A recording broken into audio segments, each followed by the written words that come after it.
A historic election. Japan welcomes its first female prime minister. For more than a century, Japan's political stage had been dominated by men. Prime ministers, cabinet ministers, party leaders, and bureaucratic power brokers.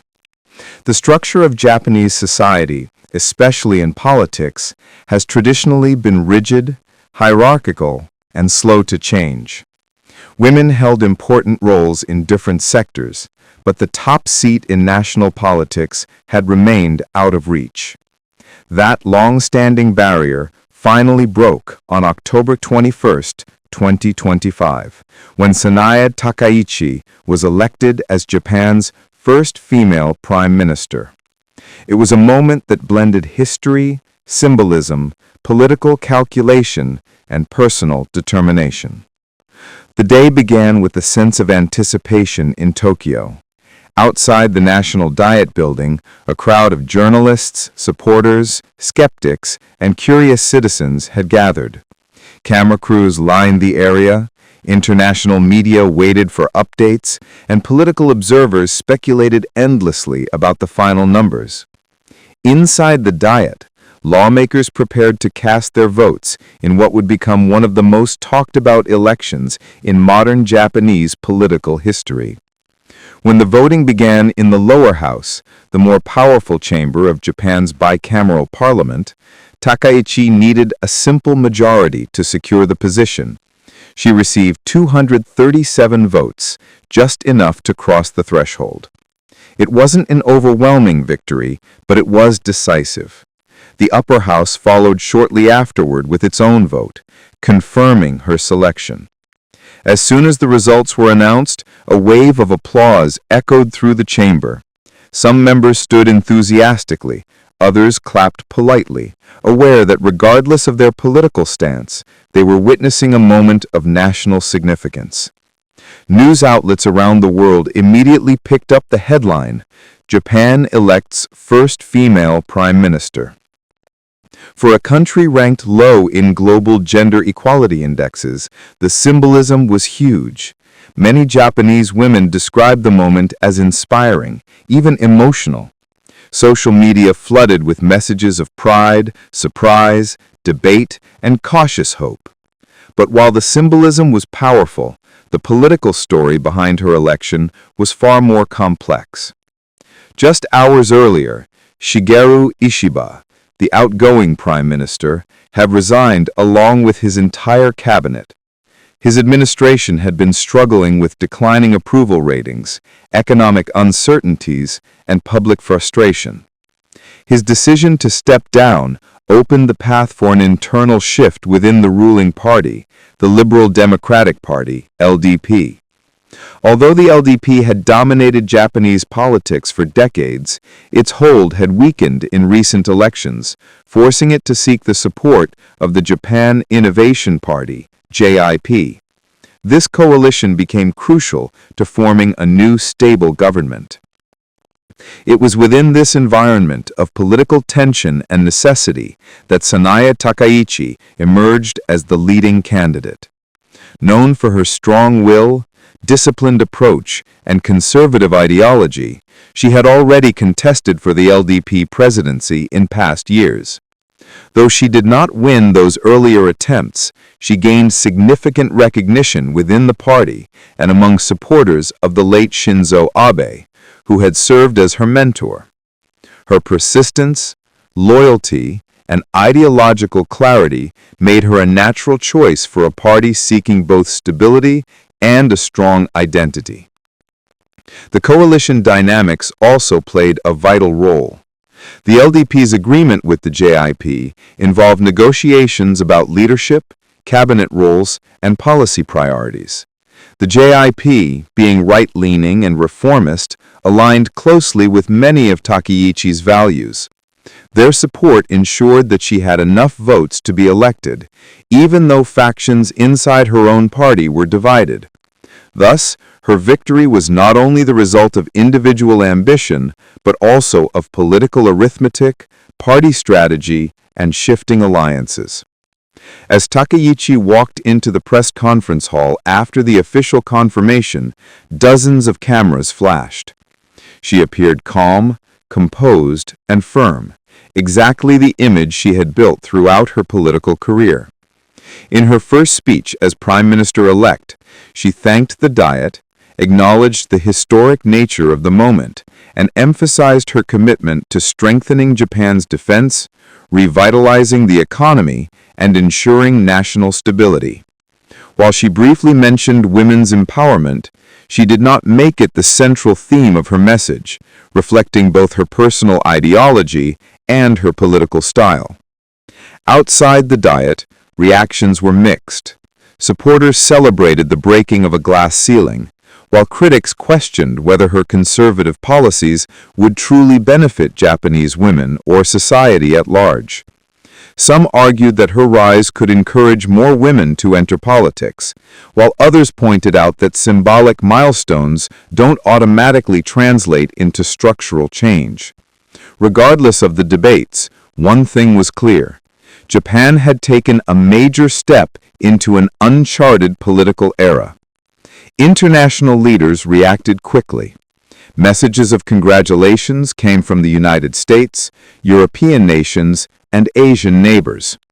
Many expressed hope that her leadership would strengthen diplomatic ties and maintain regional stability. Analysts across global news platforms discussed how her win might influence Japan's domestic politics, security policies, and economic direction. The world recognized that Japan, an economic powerhouse and key geopolitical player, had entered a new chapter. As evening approached, newspapers across Japan prepared their next-day headlines, each capturing the historic breakthrough. Television programs ran long discussions, tracing Takaichi's career, her ideology, and what her leadership might mean for the future. Streets began to empty, but the weight of the day lingered. In homes, offices, cafes, and online platforms, people continued talking about what had just happened. The election of Sanae Takaichi marked more than the arrival of a new prime minister. It represented the culmination of decades of social change, political evolution, and ongoing debates about gender roles in Japan. It was a moment shaped by history, yet filled with uncertainty about the future. Whether celebrated, questioned, or analyzed, it was impossible to ignore. For the first time, a woman stood at the helm of Japan's government, not as a symbolic figure, but as the nation's elected leader. Political background and the road to power. Sanae Takaichi's rise to the position of Japan's prime minister did not happen suddenly. It was the result of a long political journey built on discipline, loyalty, and strategic alliances. To understand how she reached the highest office in the nation, it is important to look beneath the historic headlines and explore the deeper political forces that shaped her path. Her election was not simply a personal victory. It was the outcome of party struggles, ideological battles, shifting voter sentiment, and Japan's desire for strong leadership during uncertain times. To begin with, the Liberal Democratic Party, LDP, Japan's dominant political force for decades, had been experiencing internal fractures. For most of the post-war era, the LDP had controlled government with little interruption, relying on a powerful network of factions, rural support, and a stable conservative base. But in the years leading up to 2025, economic stagnation, demographic challenges, rising living costs, and declining trust in government led to growing criticism toward LDP leadership. Former Prime Minister Shigeru Ishiba, who had taken office with high expectations, found himself unable to meet public demands.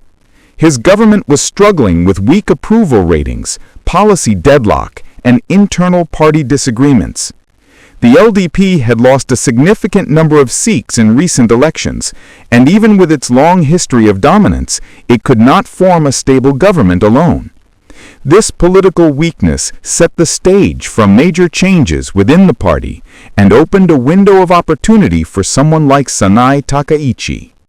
But even before this crisis, Takaichi had already built a powerful presence inside the LDP. She had served in various ministerial roles, including Internal Affairs and Communications Minister, and gained a reputation for being firm, uncompromising, and highly disciplined. Her political philosophy aligned closely with that of Shinzo Abe, Japan's longest-serving prime minister. Abe was not only her mentor, but also a figure whose support significantly boosted her stature. Within LDP factions, Takaichi stood out as a dedicated conservative voice. She had previously contested for the LDP presidency, but did not win. Still, her participation showcased her ambition and placed her among the party's top-tier politicians. Her supporters admired her for her clarity of ideology, her loyalty to traditional values, and her firm stance on national security issues. She became a symbol of strong conservative leadership, something many within the party felt was necessary to restore the LDP's identity. As Ishiba's administration weakened, party members began looking for a leader who could unify the base and provide a clear ideological direction. This is where the political landscape shifted dramatically. The LDP, weakened and losing public trust, was forced to seek coalition support. The Japan Innovation Party, JIP, a right-leaning, reformist party with rising influence, became the key ally. JIP shared many of Takaichi's policy views, especially regarding defense, economic reform, and conservative societal values. Negotiations between the two parties were intense. JIP's support came with conditions, promises of cabinet positions, influence over economic policies, and a say in leadership choices. Among all potential leaders in the LDP, Takaichi was the most acceptable to JIP. Her ideology aligned with theirs, and her leadership style signaled strength and decisiveness, qualities the coalition believed could stabilize the government. Thus, the coalition agreement between the LDP and JIP became the turning point. With JIP's backing, Takaichi gained enough parliamentary votes to secure the prime ministership. Her rise was not only based on personal merit, but also on strategic political alignment. She became the candidate who could hold the party together, please the conservative base, and satisfy the demands of the coalition partner. Within LDP, reactions to her candidacy were mixed. Some factions fully supported her, believing she represented Abe's vision and the party's traditional core. Others were concerned about her hardline views and worried that her conservative approach might alienate moderate voters. However, the party was in a vulnerable position. Its priority was survival. Takaichi's decisiveness and ideological consistency appeared to be a stronger choice compared to other more uncertain contenders. Outside the party, political analysts noted that her rise reflected broader shifts in Japanese society. Despite a reputation for being slow to embrace change, Japan had been undergoing social and political transformation. Younger voters were becoming more vocal. Urban populations demanded reform, and geopolitical tensions in East Asia increased the desire for strong leadership. Takaichi's emphasis on security resonated with this sentiment.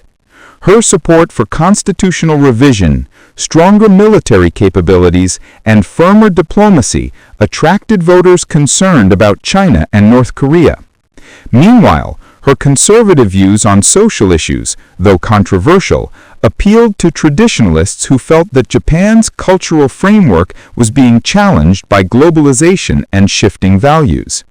She represented a familiar ideological anchor at a time when many felt uncertain about the nation's direction. All these elements, internal party dynamics, coalition strategy, ideological alignment, voter sentiment, and global pressures, came together to create the perfect political moment for her ascent. Her personal story also contributed. Takaichi portrayed herself as a disciplined leader who rose through hard work rather than privilege. She cultivated an image of strength and conviction, which contrasted sharply with the fragmented and cautious leadership style of previous administrations. By the time the parliamentary vote arrived, her election seemed almost inevitable. The LDP needed stability. The JIP needed influence. Conservative voters desired clarity. Japan needed a leader who appeared strong enough to navigate rising geopolitical tensions. Takaichi fit all these roles. Her rise demonstrated how political opportunity, ideology, and personality intersect in moments of transformation. It showed the importance of timing, alliances, and strategic positioning. Most importantly, it revealed how even in a traditionally rigid political structure like Japan's, change can occur when the conditions align. Thus, Sanae Takaichi's journey to the prime ministership was not just the story of one woman breaking a barrier. It was the story of a nation facing uncertainty, a party seeking identity, and political forces converging to reshape Japan's leadership. Her election was the climax of years of preparation, negotiation, and ideological battle, a journey shaped by both her own determination and the shifting currents of Japanese politics.